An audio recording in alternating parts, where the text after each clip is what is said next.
Morning, Dan and Amy. Why the plaintive cry of the Democrats and why now? One Republican U.S. Senator who's a little bit squishy on Trump, more than a little bit squishy on Trump, and a little bit squishy on the Trump agenda, including Obamacare replacement. Susan Collins, not so much on this issue, though. She was on with Bret Baier yesterday, and she said this about the timing, answering the why now question.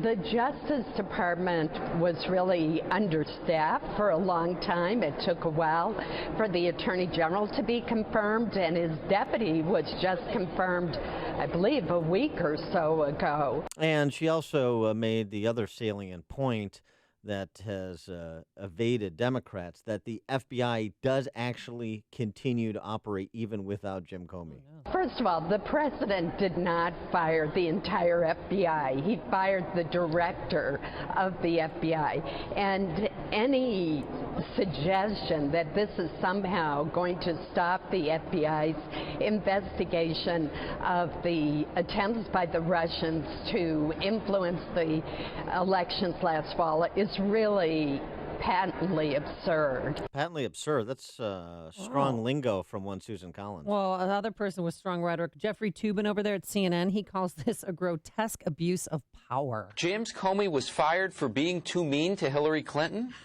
Does anyone believe that? Could anyone believe that? This is an investigator who is investigating the White House, and he was just fired by the White House. This doesn't happen in the United States. I thought Robbie Mook was terrified. Jeffrey Toobin's voice went up a couple of octaves. Get a Richard Daley. Yeah, okay. Get it together, Jeffrey. You're supposed to be a legal guy. And that's not at all what was contained in the Deputy Attorney General's missive, was it? That it was because Jim Comey was too mean to Hillary. No, that's not what we're talking about. Trust. It's difficult to take legal analysts like Jeffrey Toobin seriously when they're going to say those things, but of course that's CNN. For more on what's going on with the noblemen and magistrates on Capitol Hill, how they're reacting to this, we're pleased to be joined by David Drucker, senior Capitol Hill correspondent for the Washington Examiner, who's got a piece out this morning. Senate Republicans feel the heat from Trump's Comey canning. David, thanks for joining us. Appreciate it. Yeah, good to be here, guys. So Susan Collins was pretty stout of heart last evening on Bret Baier's program. What's the vibe among Senate and House Republicans yesterday and into today? Well, look, House Republicans are not in Washington this week, and Senate Republicans are. And really, this is going to put a lot of pressure on Republicans in the Senate because they have the votes to confirm whoever Donald Trump's going to nominate to succeed James Comey. And this is going to create a lot of extra work, which I don't say to mean as though, they shouldn't work and get things done. But they've been considering or about to consider a lot of Trump judicial nominees. They're trying to write a health care bill.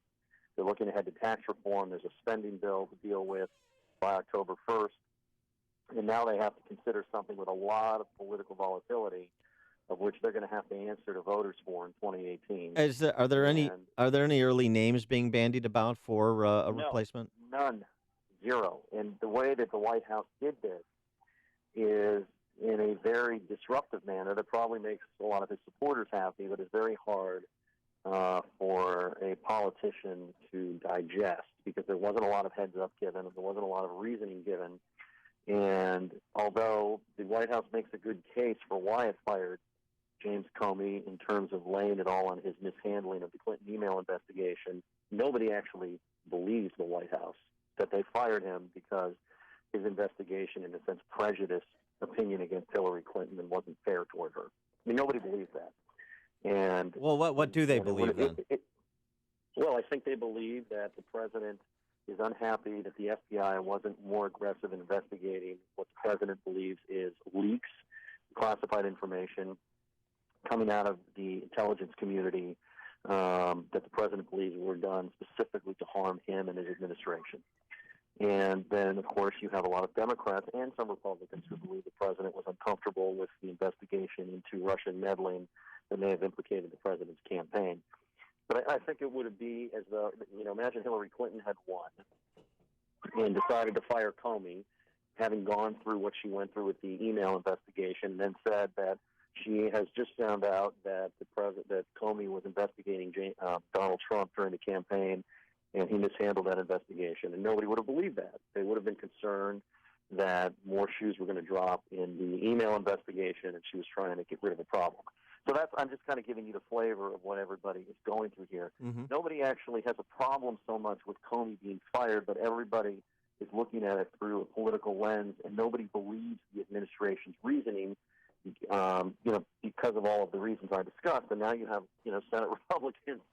This is going to fall largely on them, and it's just going to be very politically complicated. Mm-hmm. What Trump could do to make things easier and provide a lot of reassurance is nominate somebody who is not a current or recent politician, who has unimpeachable law enforcement credentials and has unimpeachable ethical standards. In other words, in a sense, somebody like Comey when Comey was first nominated for the job years ago.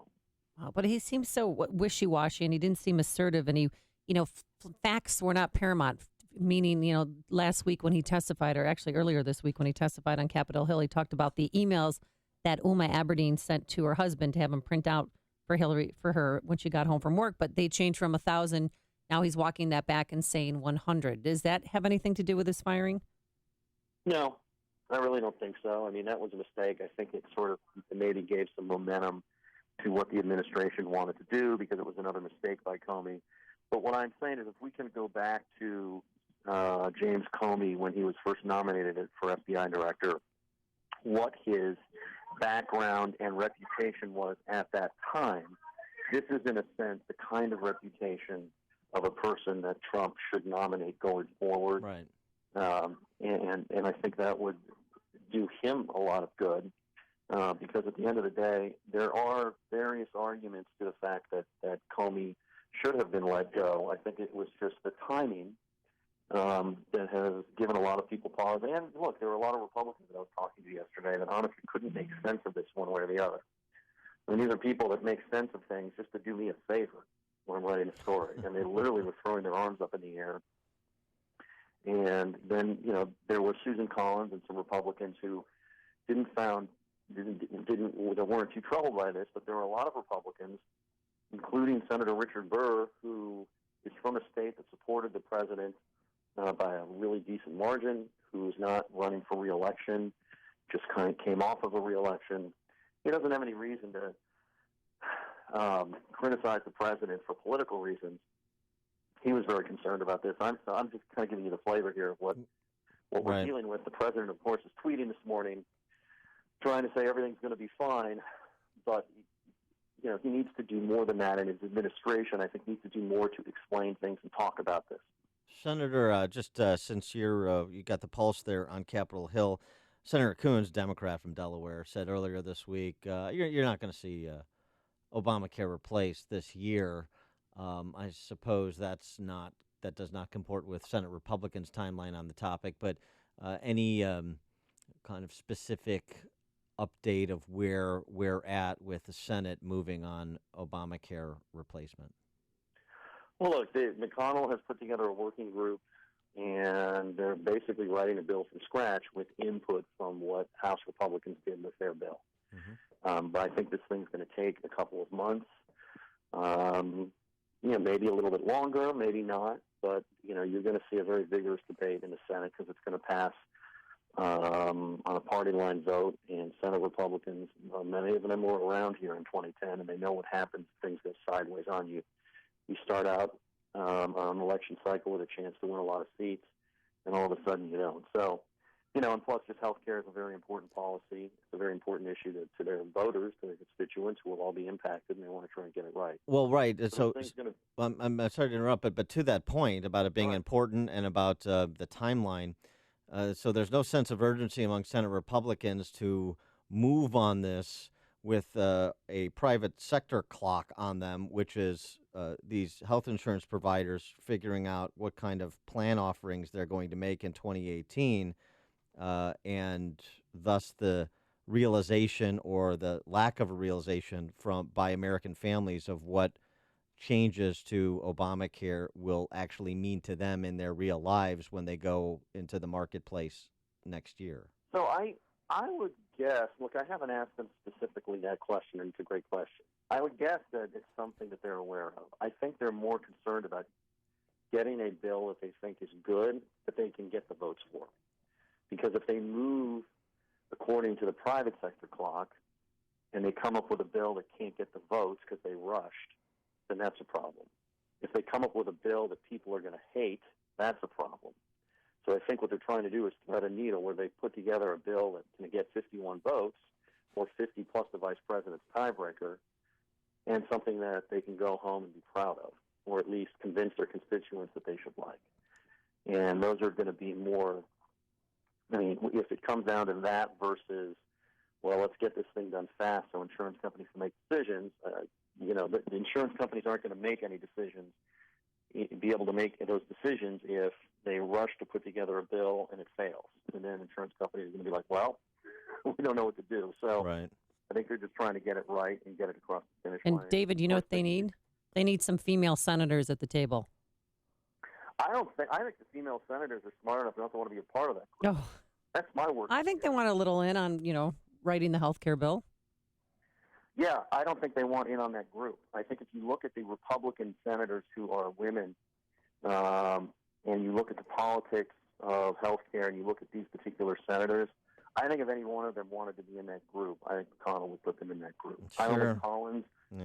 Murkowski, Fisher, and I'm leaving some out. I don't think they want to be a part of it. I think they want to have some distance, to be able to influence it from the outside, and then later say if they don't like it, I'm not voting for it. Yeah. It's, man, I got to do the dirty work. That's how it is in this life. David Drucker, he is senior Capitol Hill correspondent for the Washington Examiner. David, thanks as always for joining us. Appreciate it. Anytime. Thank you. And he joined us on our turnkey.pro answer line.